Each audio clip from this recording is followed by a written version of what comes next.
Hi guys, I just wanted to come on and talk to you a little bit about the government changes. A couple of you said you'd like me to do a video, and we can talk some more about this on Friday after our Zoom quiz. If you want to stay around and chat to me a little bit about what's been going on in the news, we can definitely do that. I've just got all the information up on my computer here, so I'm just going to be doing a bit of looking.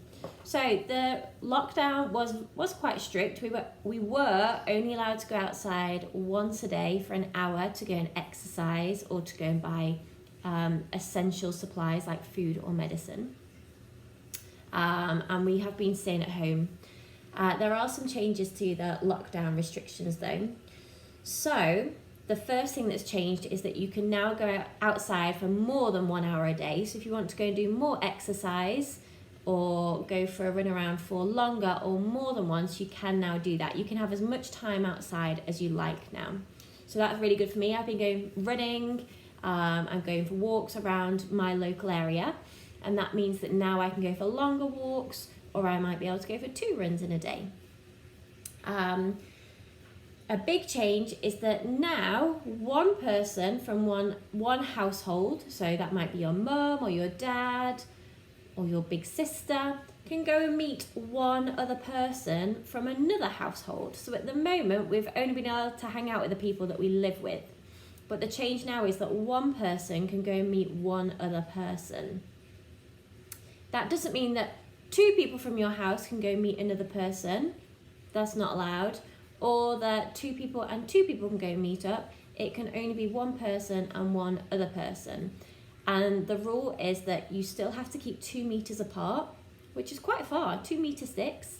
And also you have to be outside, so you can't go to someone else's house still, and you can't have people over to your house either, which is a bit disappointing, but it means that you can go and socialise and see people outside of your house so long as you stay 2 meters apart. So I am going to go and see Mr. Feltham on Friday after school, and we're going to go to Clapham Common, which is a big outside open space where we can we're going to sit on the grass and we can sit 2 meters apart, and so long as we keep that 2 meters apart, that is now okay, because they think the virus can't jump that 2 meter gap. You can exercise more, we've talked about. Some people now have been told that they can go back to work. So most people at the minute are not working unless they are a key worker. So this might affect your grown-ups. But now the government are encouraging people to go back to work if they still cannot work from home. So that's people who maybe work in manufacturing. So if you're grown up to work somewhere where they make something, or if they work in construction, if they work on a building site, they can't work from home, because you can't make stuff at home if you make, I don't know, car parts. So if they do one of those jobs, the government is now saying that it's okay for them to go back to work, so long as their company that they work for is able to make sure that people keep 2 meters apart. Sorry, Adam, I'll just be 2 minutes. And that those people going to work now should try to either walk to work or to drive to work, or even better, to cycle to work. They should try to avoid using public transport, because obviously on buses and tubes and trains and things, we need to try and keep that 2 meters apart. So that's really important, that if we're not going to work, you're not going on the bus and you're not going to on the tube, because the people who are going to work and need to go to work need that space. And if we're on there and we don't need to be on there, then we're taking up space unnecessarily and we're not keeping people safe. What else did it say?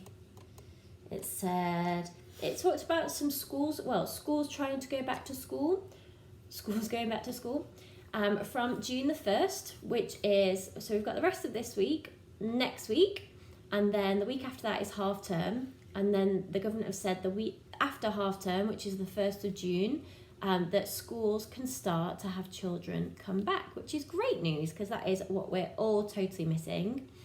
Unfortunately, the classes that are going to go back first are nursery, reception and year 1 and year 6. For lots of different reasons, those children are going back first. It's a bit annoying, because that obviously doesn't include us in year 5. And Miss Schooneman and all the teachers are working really hard to come up with a plan to make sure those children can come back to school as safely as possible, as soon as possible. And if we can't do it safely, then school won't be able to open. So we're working really hard on a plan for those children. And that's on the 1st of June. And then the government have said they are hoping that all children, so from nursery to year 6, all children at primary school will be able to go back to school by the end of June. So that gives 4 weeks from when year 6 start back, 4 weeks for us to plan and organise to get as many children back to school as possible. That doesn't mean that we won't be back at school until the end of June. We might be back in the middle of June. It might be that it's not safe to have everyone back, so I can't say that we will definitely be back by the end of June. It might be after that, or it might be before that, but hopefully the government have said that all children in primary schools should hopefully be back at school by then.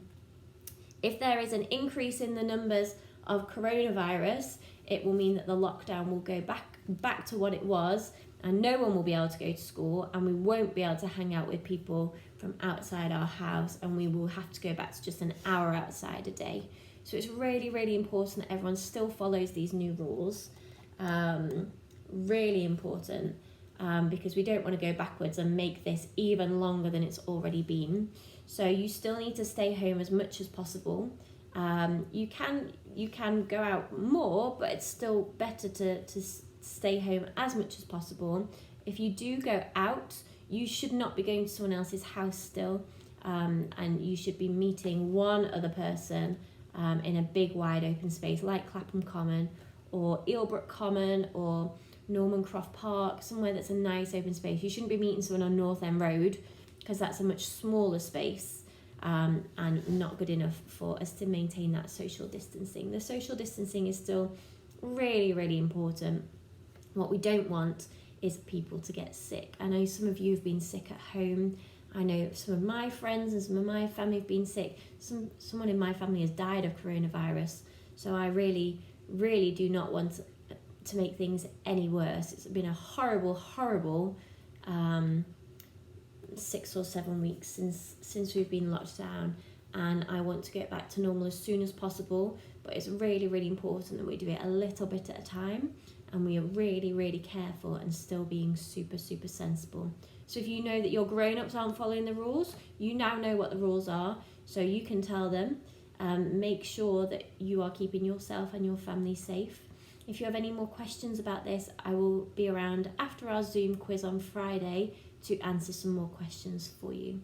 But hopefully that's helpful and answers some of your questions about lockdown changes. Definitely have a look on the Newsround website as well if you want some more information about that. Keep safe. Still keep washing your hands. You still got to be washing your hands for those 20 seconds every time you go out, every time you come back home, and regularly throughout the day. That hasn't changed, and washing your hands is one of the most important things you can do to protect yourself. I think that's it though. See you later. Chat to you more about it on Zoom on Friday. Bye guys.